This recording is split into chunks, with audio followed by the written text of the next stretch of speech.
Hey, everybody, welcome back to another episode of Grief to Growth. I'm your host, Brian Smith.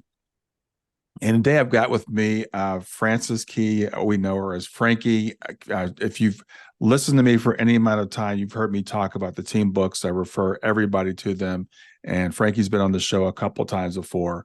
So today we're going to talk about the team books and kind of be even beyond that. So in case you don't know her, she's the author of a series of books called The Team, which were channeled by her mother, who is deceased and passed into the next life. And Frankie channeled those books, and she'll tell us how those came about. She's also written a book called In the Company of Souls, which is about the spiritual journey that her family has been on, she and her extended family, and a book called The Train to Hofhausen. And they all talk about spiritual growth. The Train to Hofhausen is a novel and talks about it from a fictional point of view, but they all talk about this idea of spiritual growth and how we're all here as a team. We happen to be recording this in October of 2023, where we're going through a lot of turmoil in the world. So I think it's a great time to talk about something comforting and something that kind of takes us to the next level. So with that very short introduction, I want to welcome to Grief to Growth, Frankie Key. Hello, Brian. Hello, everybody. I'm always thrilled to talk on Brian's show because I know he has such an in-depth understanding of the insights that came through in these 4 books.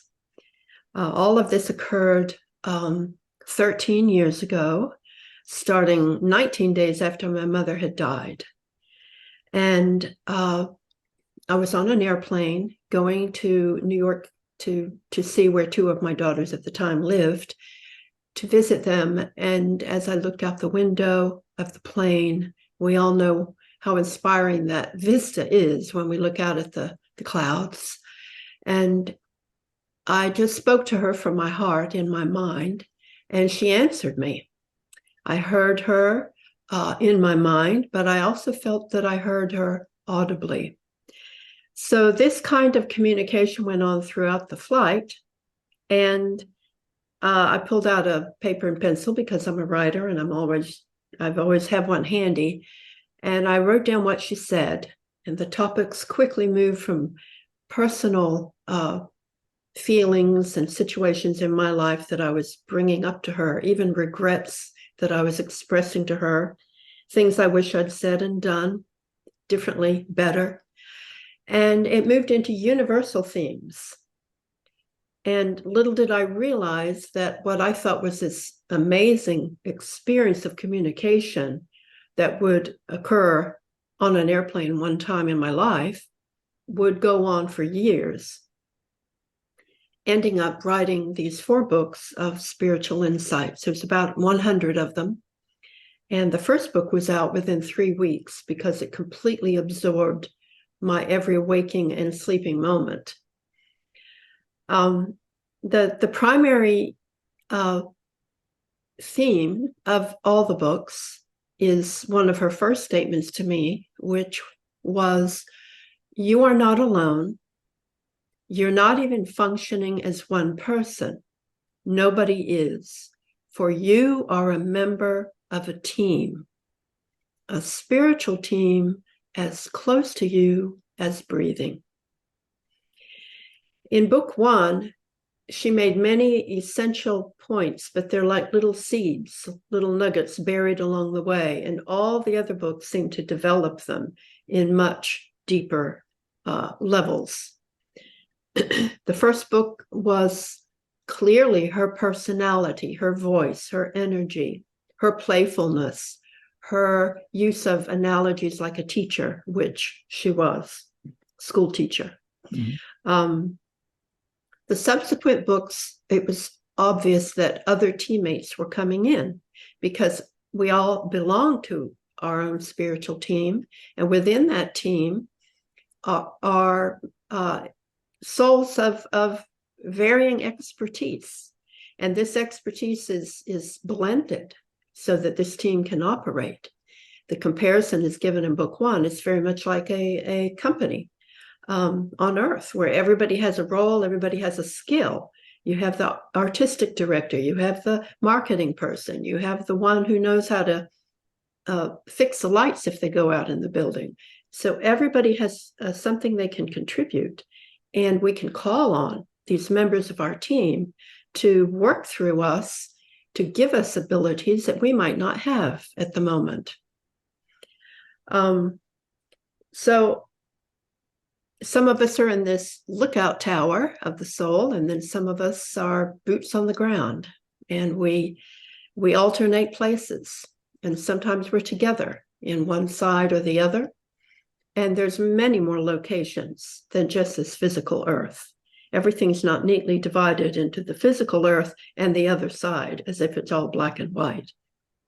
It's a very infinite universe with many locations and dimensions, all actually, she says, superimposed upon each other. We talk about the Big Bang coming from one little dot. Well, everything is in that one little dot. It looks a certain size, but actually everything is layered one upon the other and grouped into a unified point. So we function within these teams, and these teams overlap with other teams, which overlap with other teams, and so it is. So everything is built upon each other and accomplished. So as I thought today a lot about what was best to bring out among these extremely layered, informative, condensed chapters of these books, I felt like we're all so aware of international events. We're all feeling very emotional, and we're having reactions of good and evil and wrong and right and do this or don't do this. It's been going on for quite some time, but it comes to a certain peak. These waves occur, and it's certainly occurring again. So I wanted to kind of address that topic of these extreme contrasts that we witness. And to begin that, I wanted to just sort of have a brief moment of prayer or meditation or focus where we all sort of come together and lift our thoughts more into the lookout tower of the soul, so we can have a vaster perspective, because this linear perspective is a very emotional one and sometimes a very narrow one. So if we could take just a moment and enter the lookout tower of the soul, pause and raise our inner eyes to this lookout tower where our teams reside, and embrace their perspective, which is to see all events as part of the tapestry of human evolution towards love and unity. And so it is. Now, it is a very turbulent and also transformative time in human history. And I've asked Brian to play a recording of my mother speaking. I'm going to ask him to play it one time, and then I'll tell you how that recording came to be. And then maybe we'll listen to it one more time. Right, sounds good. Let me go ahead and share my sound so everybody can hear it.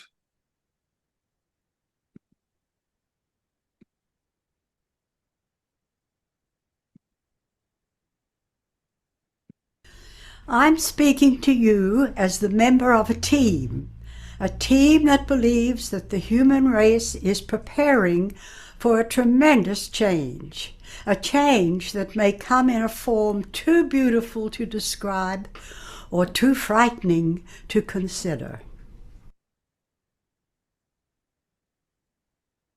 Okay, so this recording came to me several years after my mother died.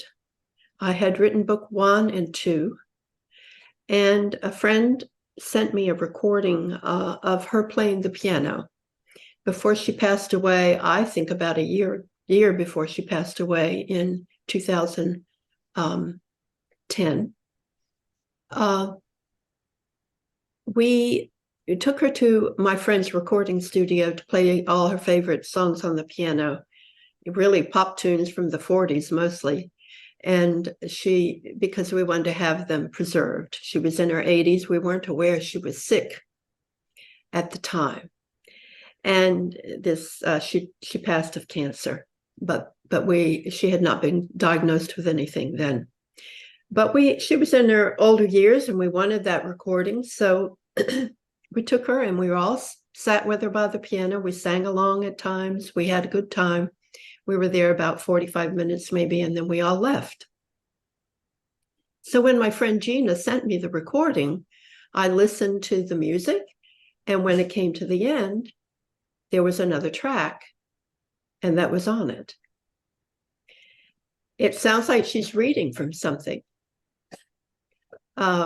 We don't quite know what to make of it.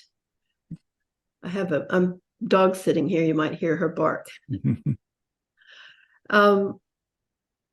We investigated, my family and I and my friend Gina, and tried to find the source of the recording, but we couldn't find it. Mm-hmm. She didn't say it that day. She played the piano and left. She had no reason to speak of anything of that nature. So I got this recording, and I had been writing about this team and writing about her message from the team, and to hear her voice say that, I'm surprised, that I didn't just pass out or pass away right that moment from shock myself. And every time I hear it, I'm just blown away. We don't know exactly where it came from. It's very mysterious to us.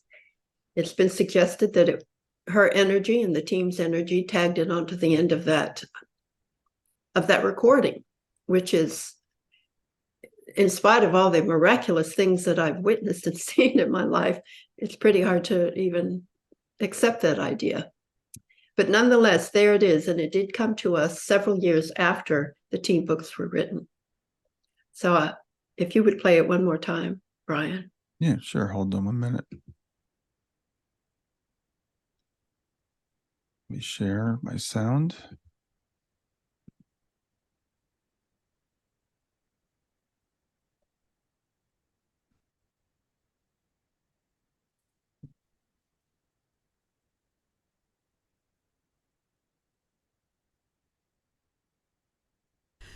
I'm speaking to you as the member of a team that believes that the human race is preparing for a tremendous change, a change that may come in a form too beautiful to describe or too frightening to consider.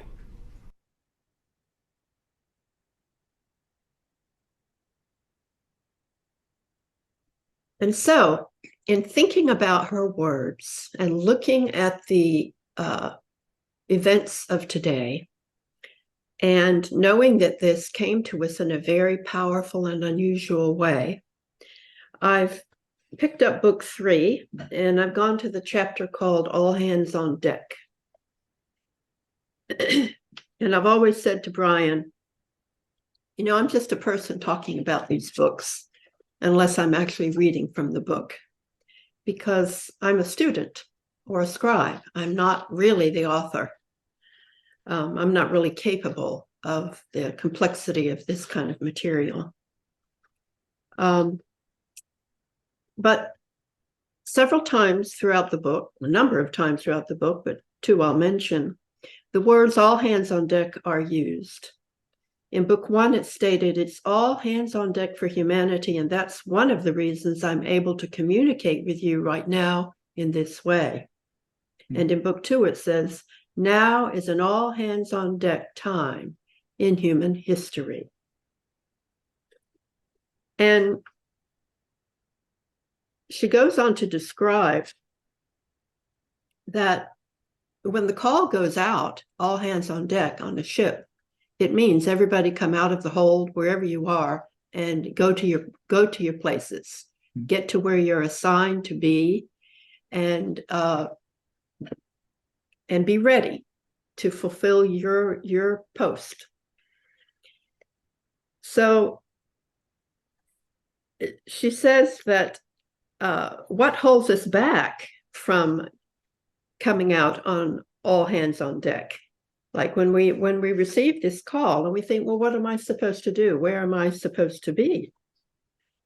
And she said, imagine the state of mind when such a call rings out.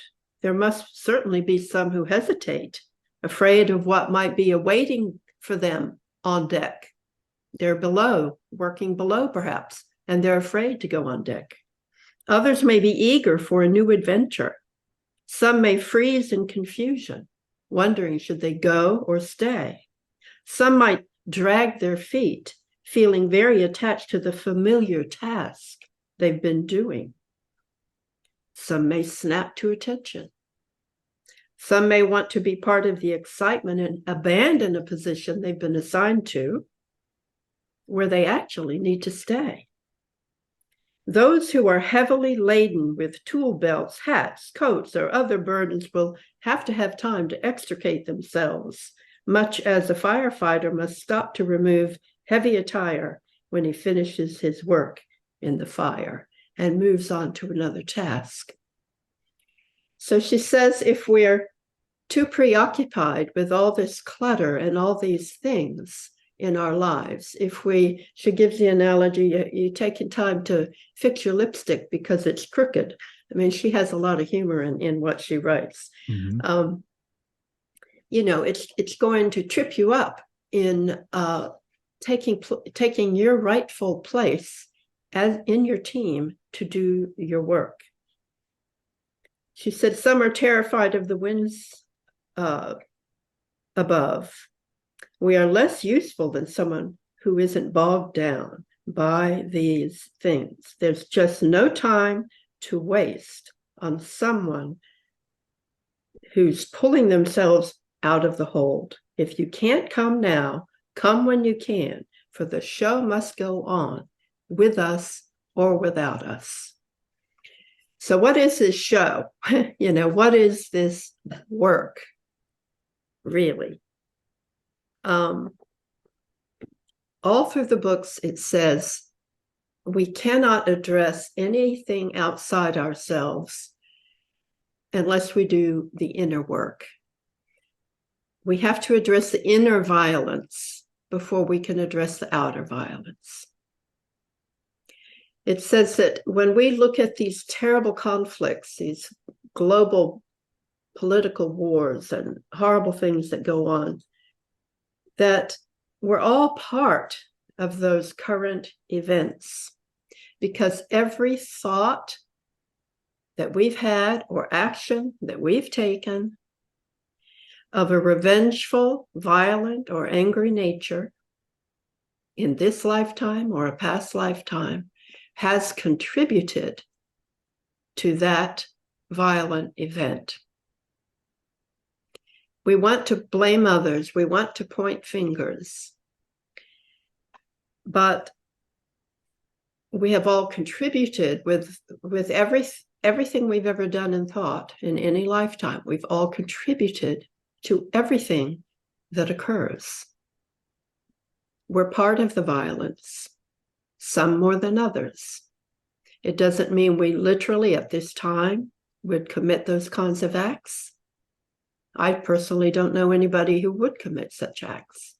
However, any time in our life where we did have those impulses has gone into a vibrational sphere of that energy. And that is what others are drawing upon. And I think that's why the whole teaching of the vibrational spheres in book 2 is so essential to understanding this kind of thing. You're well aware of it, I believe. Yeah, Brian. but for the people that aren't aware of it, talk about that concept, because, and I want to just interject here for a moment. The team books, as Frank and I were talking before we got started, they're so deep. So we're going to try to bring people along. But I want to say that this perspective is, without exaggeration, totally changed my life, the way I think about things. And this idea that we are all responsible for these actions, even though we feel like we aren't individually.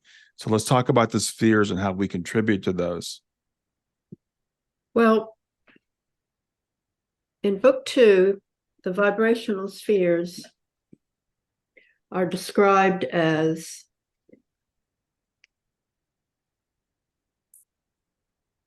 our thoughts, which become actions, which become energies that go out beyond this earth,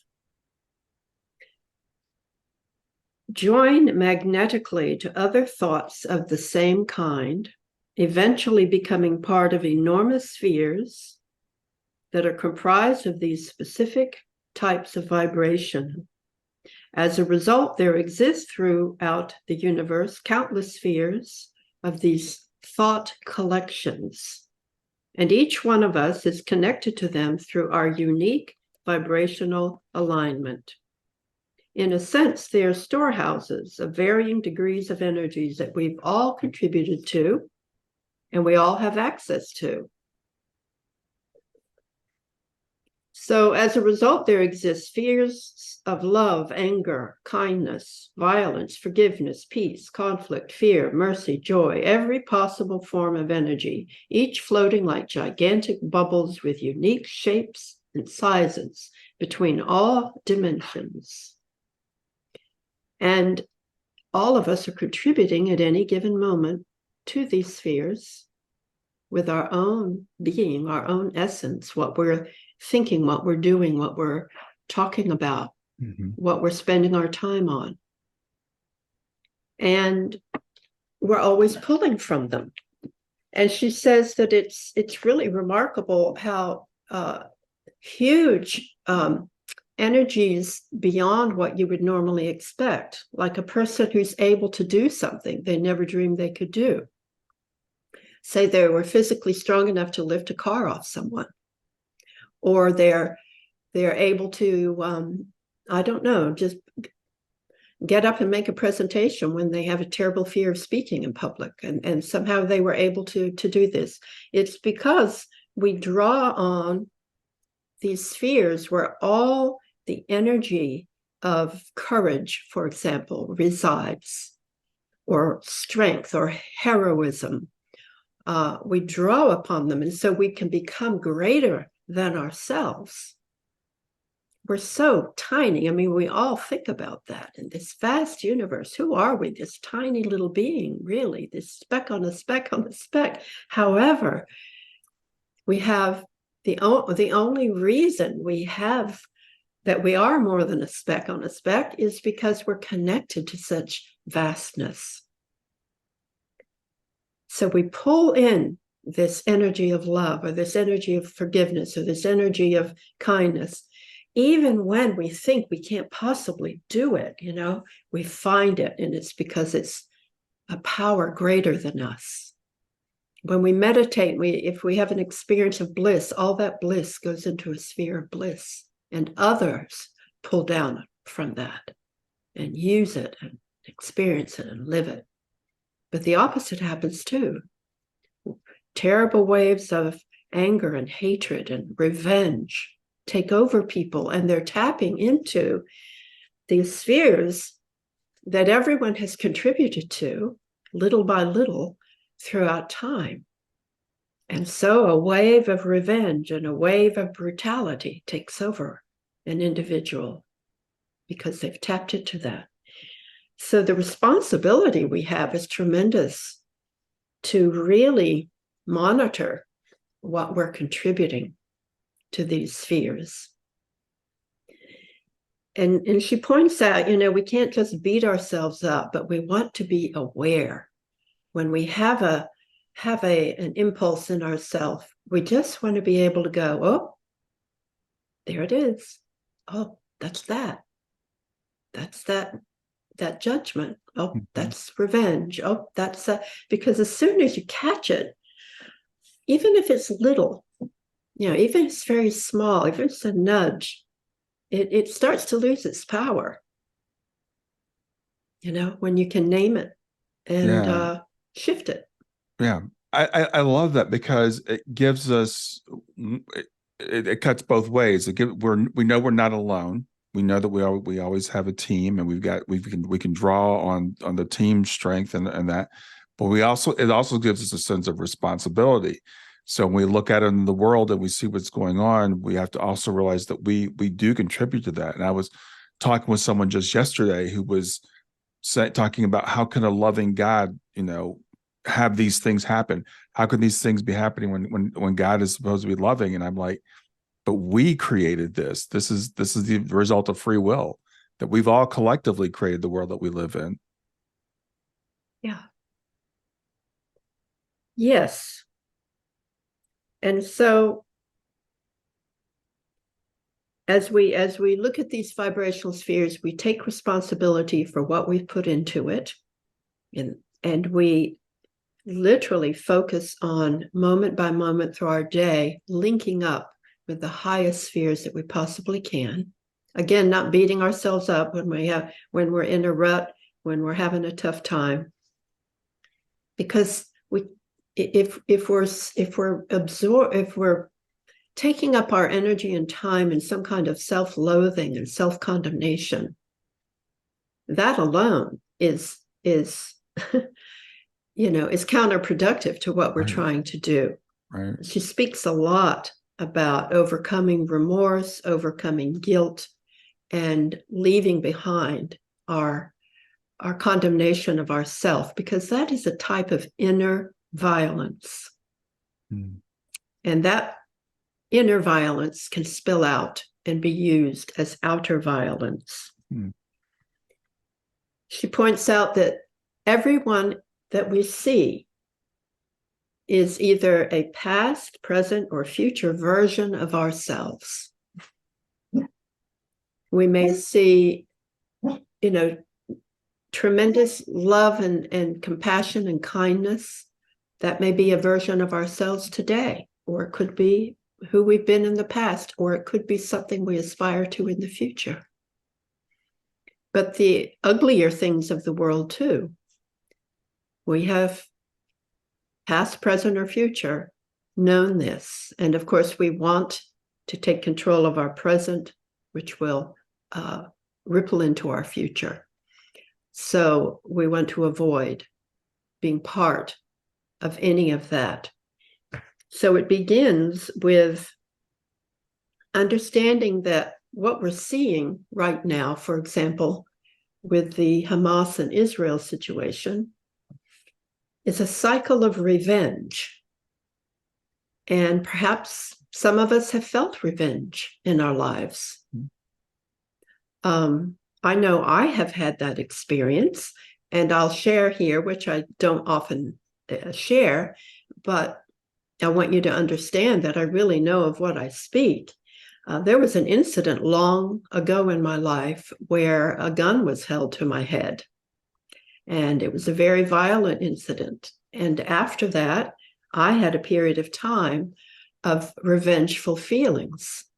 I was a much younger woman, but it was amazing to me, the degree of fury and thoughts of hoping that person suffered, and literally just revenge on that person. I'm no longer that person because I've had this transformation in my thinking for so long. But what I've come to see is that because I want to disentangle myself from that energy, from that loop of revenge, because I never want to have to experience that kind of thing again, because I'm calling it to myself with these constant loop thoughts of revenge. Mm-hmm. I have come to see that when these individuals come into our minds who have deeply hurt us, the highest thing for us to do is to wish them, well, two things. First of all, I hesitate to use the word forgive in the sense that we often use it, because sometimes things are so painful and so huge that There's almost something else needed. Time for a real quick break. Make sure you like and subscribe. Liking the video will show it to more people on YouTube, and subscribing will make sure you get access to all my great content in the future. And now back to the video. Than the word forgive. Hmm. It's in the books, but it was also somebody posted something recently, and I thought they explained it so well. They gave the analogy of Jesus on the cross saying, "Father, forgive them, for they know not what they do." And it's the realization that Jesus didn't say, "I forgive you." Jesus said, "Father, forgive them." As if he were turning over this great, cruel atrocity.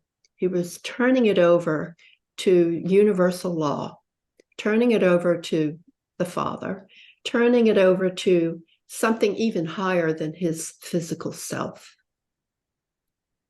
Knowing that universal law knows how to handle these things. We know that in the life review, we see and feel everything that we've experienced and that we've done to others. There is a law that takes care of these things. And so that kind of forgiveness, if a person cannot say, "I forgive you," they can say, "I give you to those who can bring you to universal law and teach you so that you can be fully healed." And that is the second thing we want. We pray for the healing of the perpetrators. We pray for their healing and their enlightenment. People I've said this to say, "Well, I don't want that person to have healing and enlightenment. I just want them to suffer forever." Then they simply do exactly what we're seeing in the world. This loop of revenge continues. We want healing and enlightenment for everyone. So this can never occur again. This pain will never be inflicted again. So I have learned to do those two things, to say, "I give you, I forgive you," in the sense I know that there is something in place that handles these things beyond what I personally can handle. And secondly, I pray for your healing and forgiveness and enlightenment so that nobody else can be harmed in that same way. So this is what we're reaching for. And then when we see it play out politically in the world, we know, we understand these vibrational spheres are taking over. These people are pulling down from these depositories of eons of time of anger. You know, when we say, how could they do that? It's more than them. They're tapping into the fury of millennial before them. And we also see we can only ask that universal law attend to it. And we pray for everyone who's involved to be healed and to be enlightened. And then thirdly, we turn to the inner violence. We turn to the inner work, our own impulses, our own judgments, our own unkindness in thought or deed. And that's where our work is. That's where our power lies, is within what we can do within our own selves. Because collectively, I mean, it isn't a, like when she says on all hands on deck and coming up on the top of the ship and turning the rudder, it isn't one person who can turn that heavy rudder. It's many people. And she says it isn't even one team. It's many teams that turn the rudder of humanity's collective consciousness and future. Mm-hmm. So what we do matters. What we say, what we think, how we feel, how we act, it truly does matter. It's so easy to think, what difference does it make? You know, I'm just one person. It truly, truly makes a difference. Yeah, you know, Frankie, as you were saying that, I thought about one of the hostages that was released, I guess, just yesterday. It was an older woman, and as she was being released, she reached back to the hand of her captive and she shook his hand. And I thought that image was so powerful, and it's in such a microcosm of what we can do as a world. Now, there are going to be people who are going to react to that negatively and say, I could never forgive someone who did what those people do. I don't want to forget. And I just feel so much for the people in Israel right now, because what Hamas did was beyond horrific. But that image of that woman, and I love the vibrational spheres, and I think about it's a beautiful image to me, that I can choose to contribute to this sphere, or I can choose to contribute to this sphere, and I can draw from this sphere, because as I'm drawing from it, I'm also contributing to it. Yeah. So I can choose which one I want to draw from and which one I want to contribute to. Yeah. I didn't know that. I didn't know she did that. Yes, that's absolutely phenomenal. One of the things I wanted to point out was with this inner work, which clearly this woman has done and was able to make that choice. Or who knows, it could have been completely spontaneous. It came through her team, and her soul completely worked through her in an instant where she had no plan or intention whatsoever. Mm-hmm. But there's a section in the book that really speaks about self-condemnation as a form of inner violence, self-loathing. And we encounter this a lot, and I know you do a lot of counseling with people, and I think you come across that. I see it a lot. Yeah, it's a pretty natural thing to happen in all our lives. So she points out something. I have always just found this to be so mind-blowingly wonderful. She says, one of the most important things to realize is that self-condemnation is rooted not in humility, but in pride. Mm. For it comes from the idea, I am too good to make such a mistake. Others can do such things, but not me. This ego or pride tells us we are not like others, that we're better than those kind of behaviors. But true humility tells us that we're all one, capable of great error as well as great beauty through our free will. Believe it or not, it takes more courage and more humility and more sincerity to forgive oneself than it does to punish oneself, because it requires us to go beyond our obsession about ourselves, including the kind of self-concern that keeps us focused on our mistakes.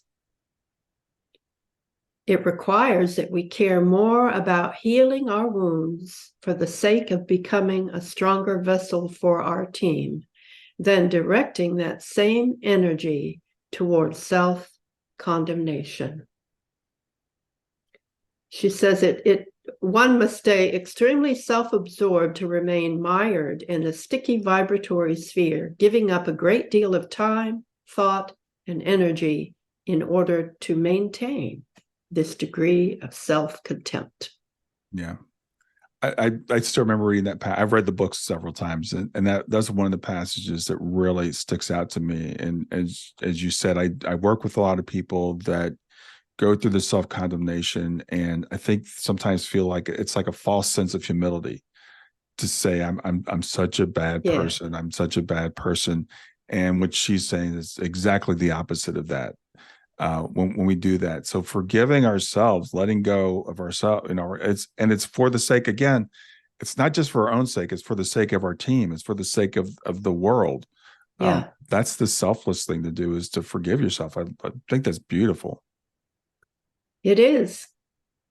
She says, my love for humanity and my spiritual team is greater than my contempt for myself. Mm-hmm. And when that scale tips, we can leave it behind. And we can accept, yes, like all people, I am capable of harm and I am capable of holiness. This is what's in the book, of great harm and great holiness. It's the great leveler. It levels everybody. It's this equal playing field.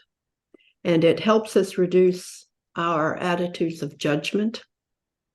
There, but for the grace of God go I. And also, I have been there. I have been there. And I'm not too good for that.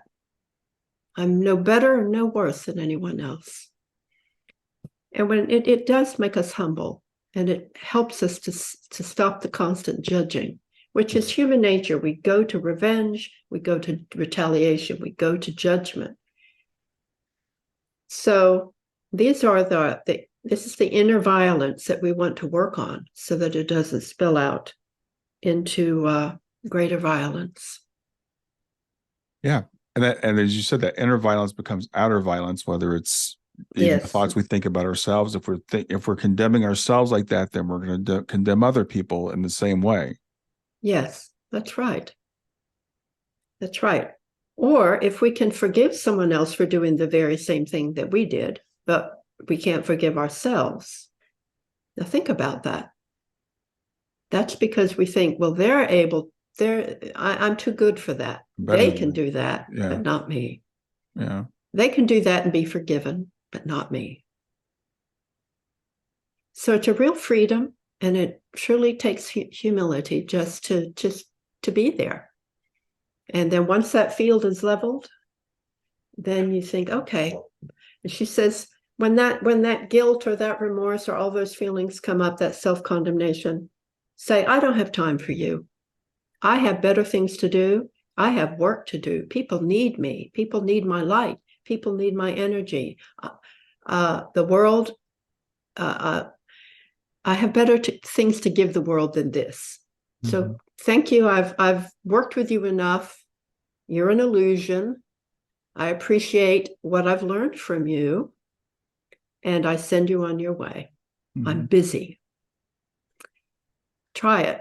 Sometimes you have to say it out loud, but it can really, really shift things around. There's something else she has, and I couldn't find the book. I couldn't find the passage. For some reason, in the 4 books, there's an exercise where she says to, whenever we want to advise another or criticize another, to use our own name. So if I want to look at these people who are doing the things that are happening in the Middle East right now, and I want to say, how can you do that? Why are you seeking revenge? That I need to literally say, Frankie, why are you seeking revenge? And she gives another exercise where if I were speaking with you and we were giving each other advice about something, instead of saying, Brian, have you thought, Brian, I think you should do this, or Brian, I want you to realize this, I would say, Frankie, speaking to you, call you by my name. And you would say, Brian, when you speak to me. I've done this with a person. It's really kind of mind-blowing. Talking with a friend, about their life. And because everything in the book is promoting the idea that our influence upon each other is tremendous. Yes. That we really are one. We're parts of a whole. And what we do to another, we truly do to ourselves. Yeah. This is why revenge only leads to more revenge. What the alternatives to that are very hard to figure out, because we can hardly figure out what to do on a personal level, right, much less on a grand scale. We're in the process of spiritual evolution on the earth, and it takes more than a few people to tip the scales or turn the rudder. Mm-hmm. We're in a time right now where I keep hearing the phrase as I watch the news, the world's on fire. It feels like it's crazy. And that passage from your mother, I hear a lot of channels saying something very similar right now. That we're kind of at a tipping point. It could go well, it could go badly. Has your mother given you any more insight into what's going on or what we can do, or what do you have to say about that? You know, not specifically, but I'm reminded of, my mother and I were together in a small metaphysical church called the Universal Church of Ontology when I was 12 until I was in my mid-20s, I think. And the teacher there, my mother and I and others would listen to her teach. And her name was Nikki Brown. And Nikki said one day, she gave us this analogy. She said, a spiritual student ran up to his teacher, and it was sort of put in the Buddhist fashion, living in a commune, living in a what would that be called? Not a commune, but Sangha? yes, Mhm. living in that as a monk. So a monk comes up to his teacher and says, an angel, just a being, just appeared to me and told me the world is ending in 1 hour. What do we do? What do we do? Mm. And the teacher said, keep tending your garden and be sure you pull up all the weeds by the roots. Mm. So, of course, being in my 20s, that really stuck in my mind because I thought, oh, and she went on to describe that if indeed the physical earth were to, have a nuclear war or some kind of terrible thing of that nature that would wipe out a large part of humanity, we simply tend our garden, we do what's before us. And the analogy of pulling up the weeds by the roots is we want to get as much inner work and awareness done as we possibly can. Mm. So it doesn't really change what we're called to do. We do what is in front of us to the best of our ability, and we do it with maybe a sense of urgency and greater commitment, which can only be good for us in the long run. I think humanity has brought itself a number of times to this brink. This is not the first time. And the best thing we can do is to pull up the weeds by the root, tend our garden, which is our lives, and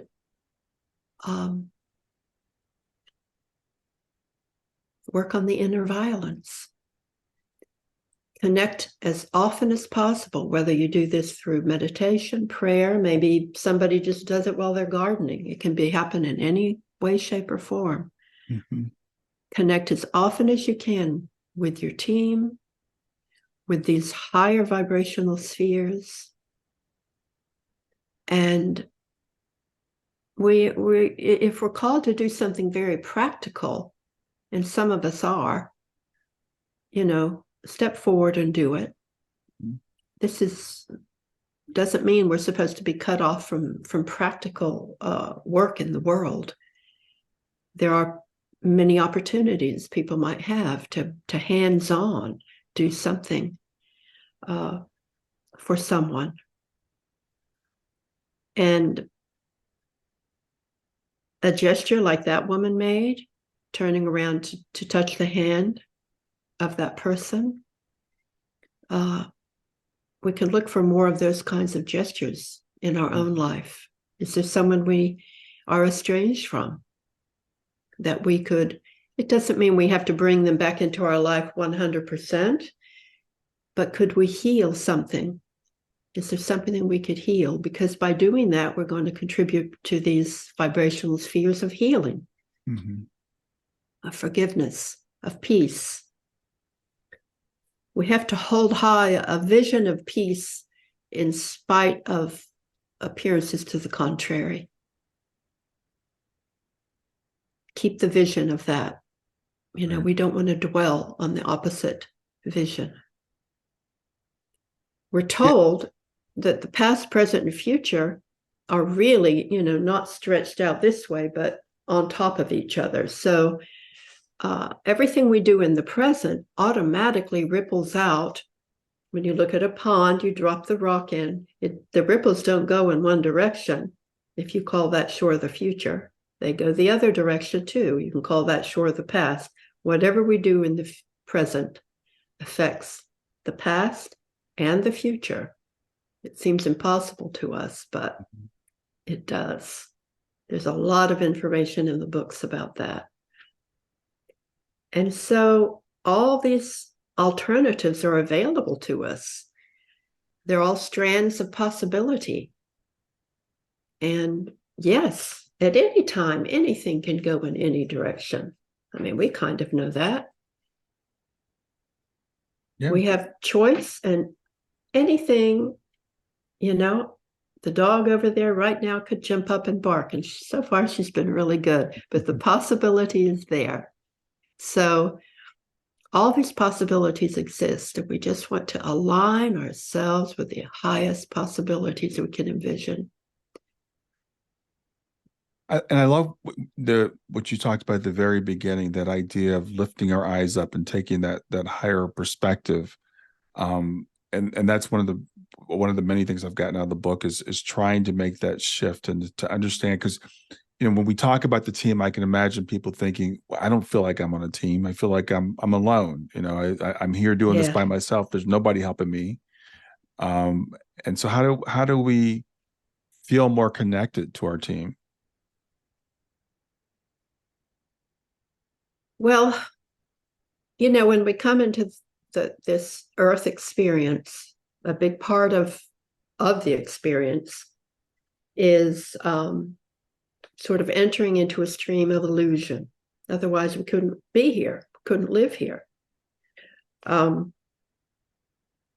part of that illusion is separateness from each other and even from nature, which we're not separate.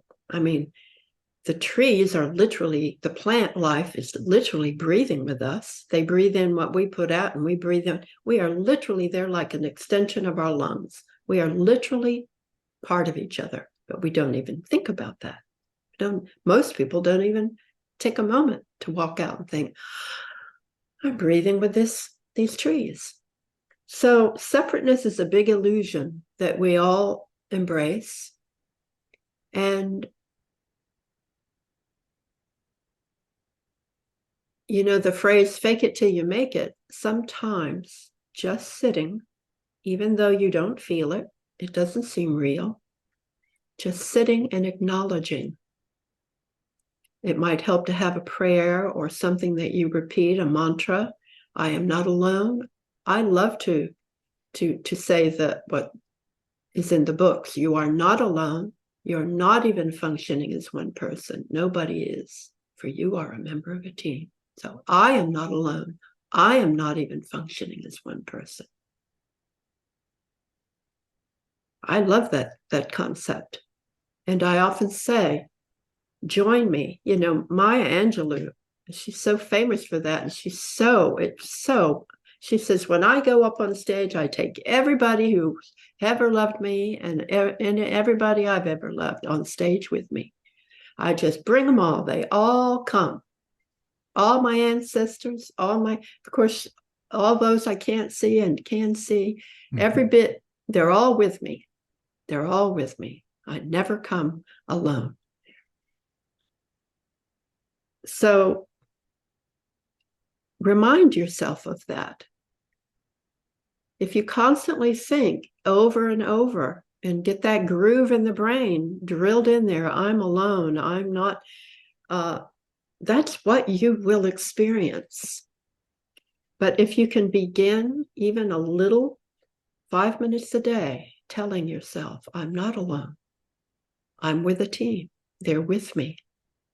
You will become more aware of them, and you will see signs of their presence. And when you get in a difficult situation, say to them, come with me, help me, speak through me, work through me. It's not all just you. Yeah. Yeah. And some of your team members are actually here too. So we've got team members that are in spirit, but we also have team members in the physical. For sure. Yeah. And people have said, well, how many are there and where are they? Are they all in my family? I couldn't even begin to answer. I have no inside information on that. But it is said in the book that some of our team members are on the other side of the planet. And yet what they do ripples out and connects with us. Mm-hmm. And she gives the example of somebody waking up with an invention. That's coming from minds all around the planet, on the physical planet, that are working on that same invention. But that person is the one that got it, because all that is out there. It's like a stream floating above us, that we can pull down. We pull down a melody. A person writes a song, you pull down a melody. This is music that's right, literally floating above our head that somebody was able to extract.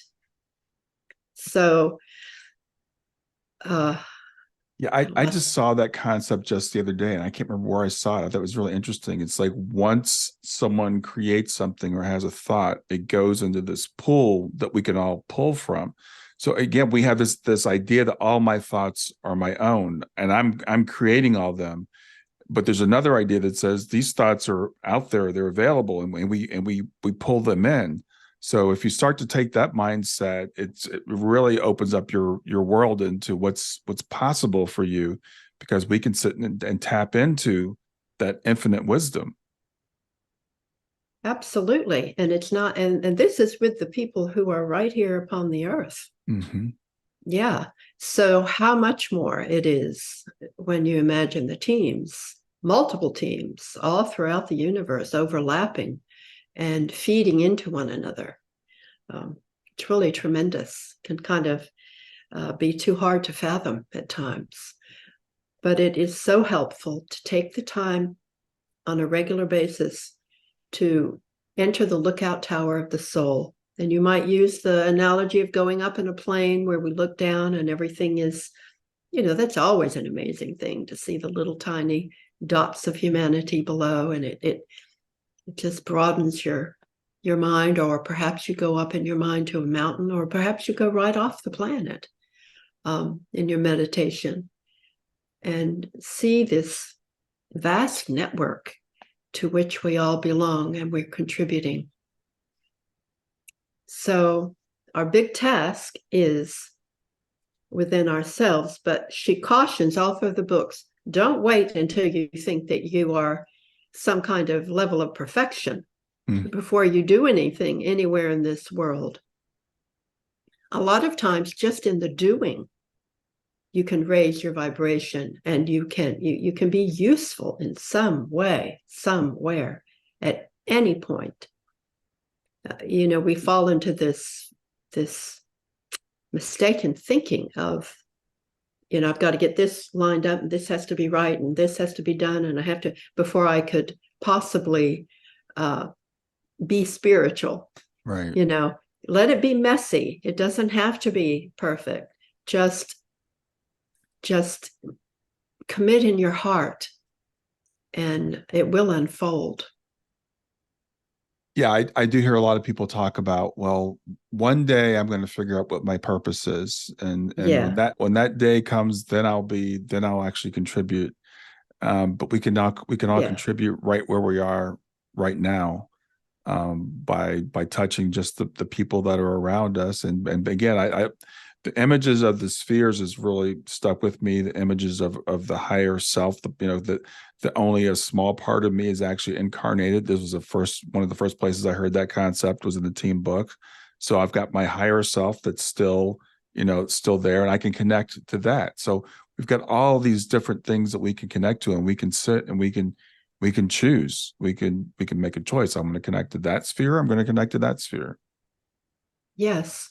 And what you just said is all through the books, and so important, that we have multiple aspects to our soul, just like we have many segments to our brain that do different things, Mm-hmm. and that only a part of us, some aspect of us is here connected, working with this body, not trapped in the body, not in the body. The body is inside the soul.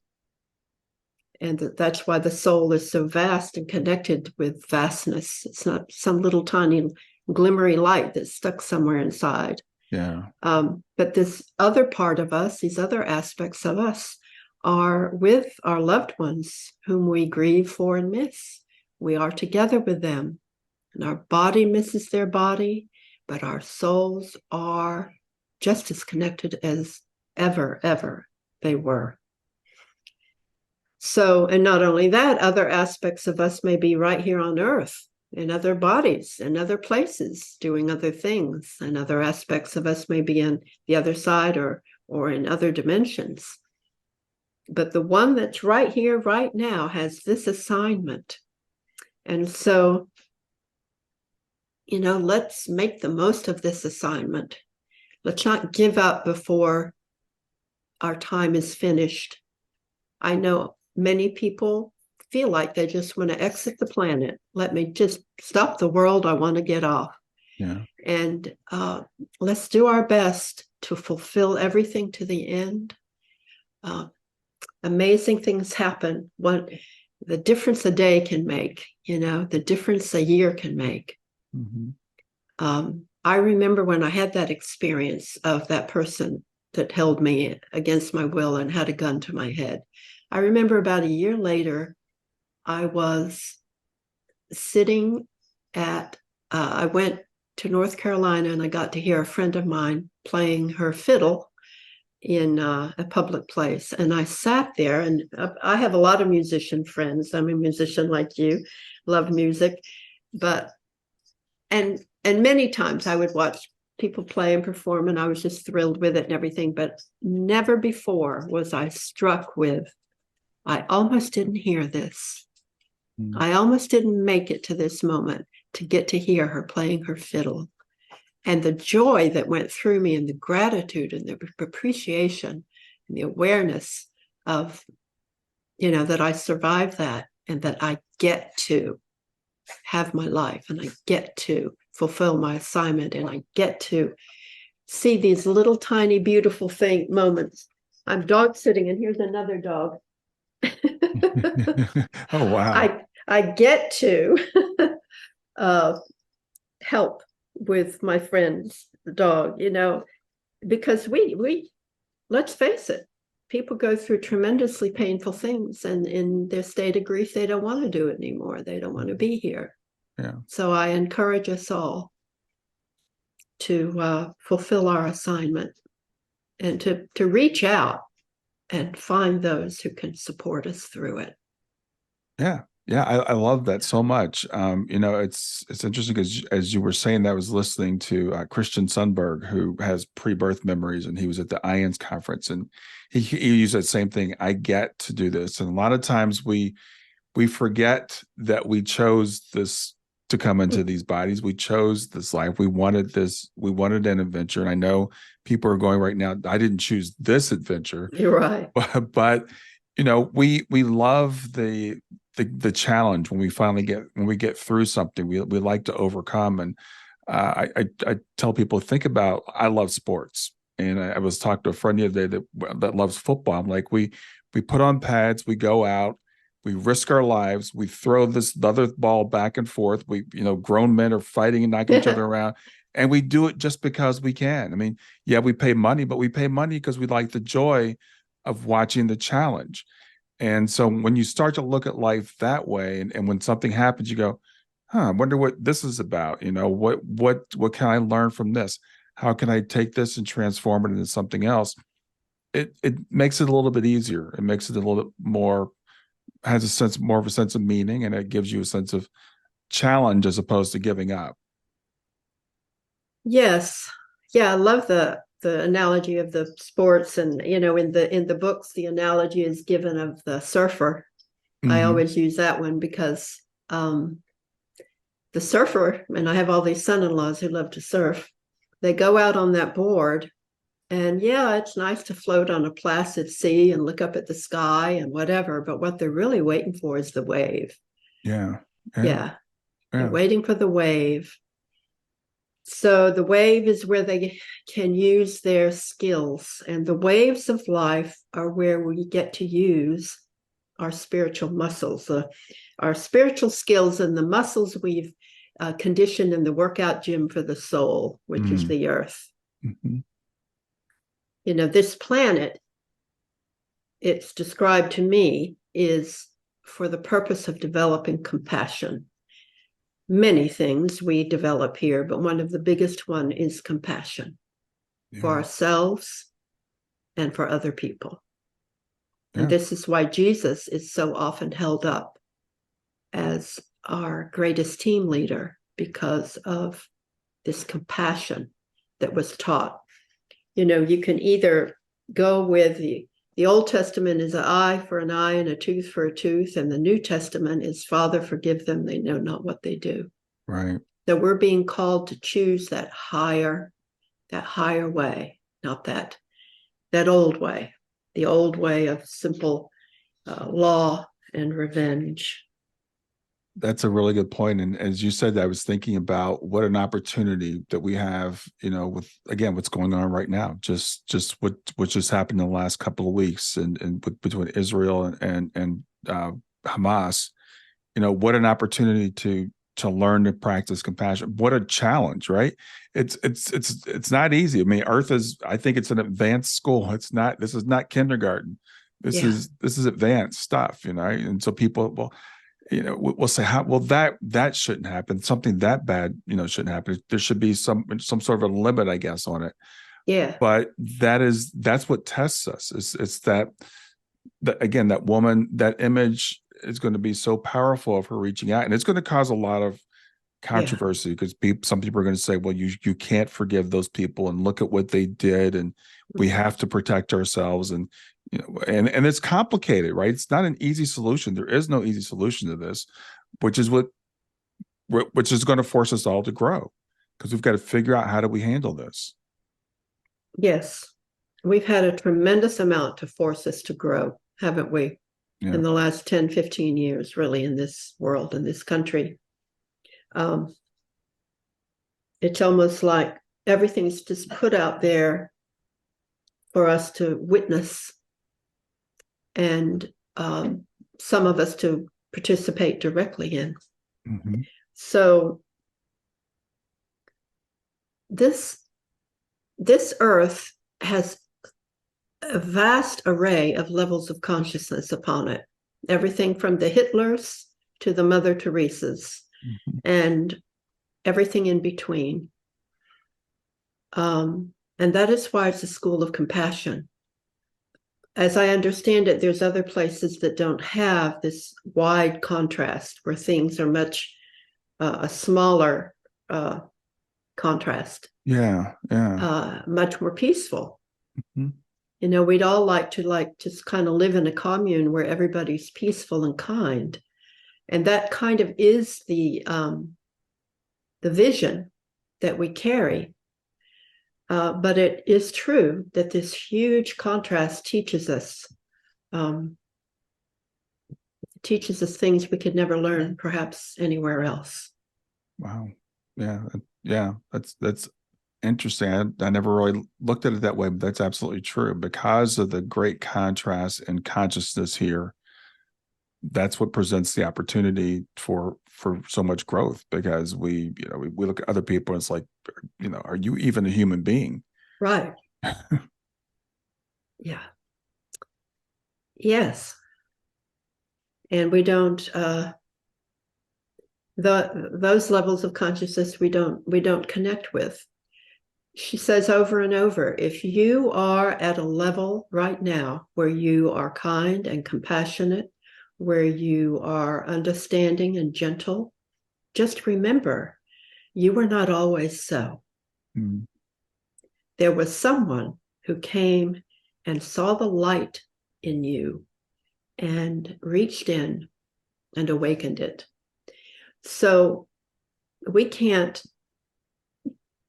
physically go and stop the things that people are choosing to do in all these places, but we can do the inner work and we can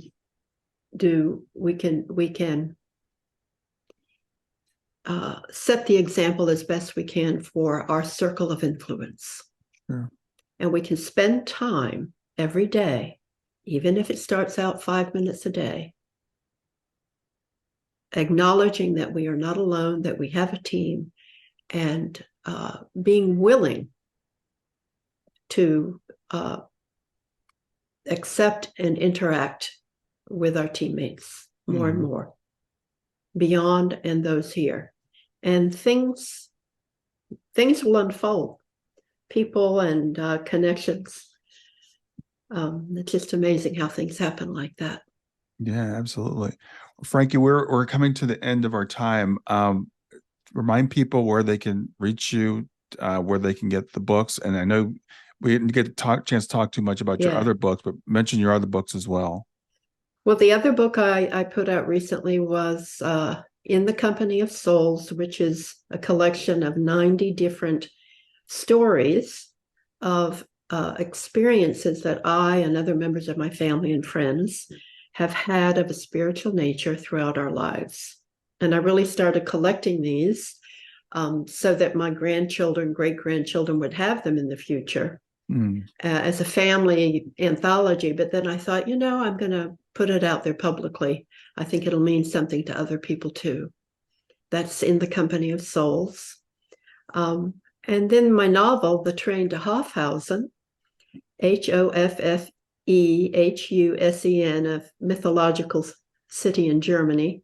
The Train to Hoffhausen is put in fictionalized form, this concept of the past, present, and future all being connected, and different aspects of our soul perhaps being in the same place at the same time sometimes. Yeah. In different human bodies. So it's a fictional thing.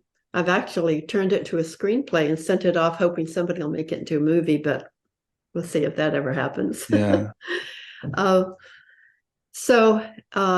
FrancisKey.net is my personal website, has all those books listed on it. Francis with an ES, FrancisKey.net, and the team books, exactly just them, which has a lot of excerpts of the books you can read on there anyway, without even buying the books.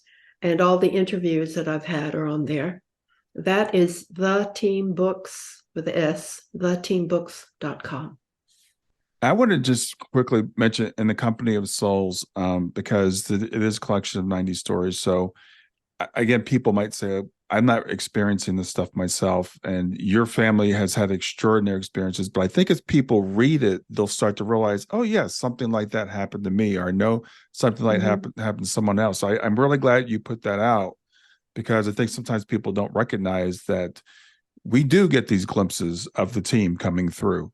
And once you start to open your eyes to it, you start to see it more and more, and we can start to peer a little bit beyond the veil. Right. You might be, something has happened, but you dismissed it as a coincidence, or something has happened and you felt it deeply, but perhaps it was a dream that came true, but you had never told anybody, so you weren't able to verify it. Things like that. Yes, I hope it opens people's eyes to the fact that this is really a natural part of life. It's not a freaky, strange part of life. It really is a natural thing. It is. It really is. Well, again, Frankie, thank you so much for doing this again today. It was such a pleasure. Yeah, good to see you. Have a great rest of your afternoon. Thank you.